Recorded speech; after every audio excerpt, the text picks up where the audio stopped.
Wherever you go, whatever you do, throw a little at it. Omax, Vest and Briefs. Sivaganga அருகே உள்ள செம்முளையான்பட்டினம் கிராமத்தில் சுமார் 50 குடும்பங்கள் மட்டுமே வசிக்கின்றன. இந்த சிறிய கிராமத்தில் விவசாயமும் கால்நடை வளர்ப்பும் தான் மக்களின் பிரதான வாழ்வாதாரம். அந்த கிராமத்தில் வசிக்கும் கண்ணன் ராக்காயி தம்பதி ஆடுகளை வளர்த்தே தங்கள் குடும்பத்தை நடத்தி வருகின்றனர். கணவரும் மகனும் கூலி வேலைக்கு செல்ல மகளின் படிப்பு செலவுக்கு ஆதரவாக ஆடுகளை மேய்த்து கிடைக்கும் வருமானத்தை நம்பியே குடும்பத்தை முன்னெடுத்து செல்கிறார் ராக்காயி. சில மாதங்களுக்கு முன் கிராம திருவிழாவில் பட்டாசு வெடித்த சத்தத்திற்கு பயந்து தாயை பிரிந்த ஒரு குட்டி குரங்கு இந்த கிராமத்திற்குள் வந்தது. பசியுடன் சுற்றித் திரிந்த குரங்கிற்கு உணவு கொடுத்து அரவணைத்தனர் கிராம மக்கள். அதிலும் குறிப்பாக ராக்காயி வளர்த்த ஆடுகளோடு அந்த குரங்கிற்கு ஏற்பட்ட பாசம் இன்று வரை பிரிக்க முடியாத உறவாக மாறியுள்ளது. சாப்பிடும் ஆட்டோட வருங்க சார். என்ன எப்படி வந்துச்சுங்க? வந்தது எங்கே இருந்து வந்தோம்னு தெரியாது. வந்து எல்லா வீட்லையும் இருந்துருச்சு. இப்போ என் வீட்டில் இருந்துருக்கு சார். என்ன பண்ணுது? வந்து ஆட்டுகளை வந்து விளையாடும். அதோட ஆட்டில் வரும். அந்த ஆட்டை போட்டு கீரும் போட்டு அதுக்கு பிடிக்கல. ஆனால் ஒரு ஆட்டில் மட்டும் உட்காந்துக்கிறோம்.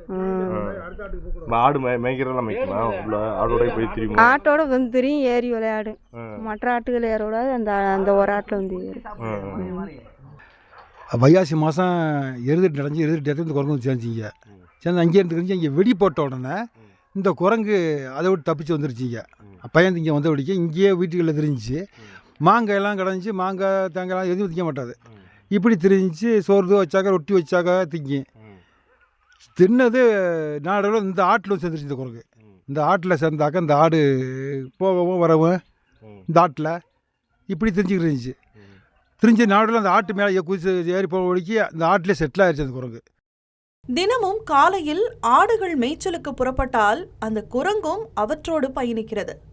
வழி தவறி செல்லும் ஆடுகளை மீண்டும் மந்தைக்குள் கொண்டு வருவது, குட்டி ஆடுகளை அரவணைத்து விளையாடுவது, சில நேரங்களில் ஆட்டுப்பாலை அருந்துவது என அந்த குரங்கு தன்னை ஒரு ஆடாகவே கருதி கொள்வது அப்பகுதி மக்களையே ஆச்சரியப்பட வைத்துள்ளது. யாராவது ஆடுகளை நெருங்கினால் பாய்ந்து விரட்டும் அளவுக்கு காவலனாகவும் மாறியுள்ளது.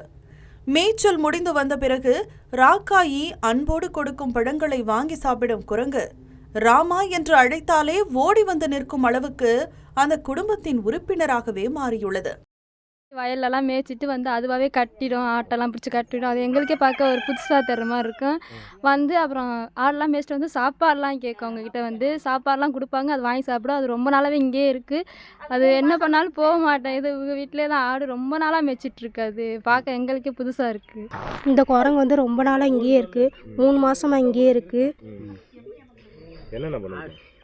அது ஆடு மேய்க்கையில் கூடயே போகும். அவங்க அந்த ஆடு மேலே ஏறி உட்காந்துக்கிட்டு மேலேயே போகும். வேறு ஊருக்குள்ளெல்லாம் வந்து முதல்ல அங்கிட்டலாம் தெரிஞ்சிச்சு. எல்லார் வீட்லேயும் எதான இருக்குது சாப்பிட வைக்கும். அவங்ககிட்ட ரொம்ப நாள் இங்கேயே தான் தெரிஞ்சிச்சு. இல்லை யாருக்கும் தொந்தரவுலாம் கொடுக்கல. அது பாட்டுக்கு தான் இருக்கும். பேச தெரியாத உயிர்களுக்கு பாசம் புரியும் என்பதற்கும் நன்றி மறவா குணம் உண்டு என்பதற்கும் இந்த குரங்கு ஓர் உயிரோட்டமான சாட்சி. தமிழ் ஜனம் செய்திகளுக்காக சிவகங்கையிலிருந்து செய்தியாளர் சுப்பிரமணியன். இந்த மாதிரி யூஸ்ஃபுல்லான இன்ஃபர்மேஷன்ஸை தெரிஞ்சுக்க தமிழ் ஜனம் சேனலை சப்ஸ்கிரைப் பண்ணுங்க.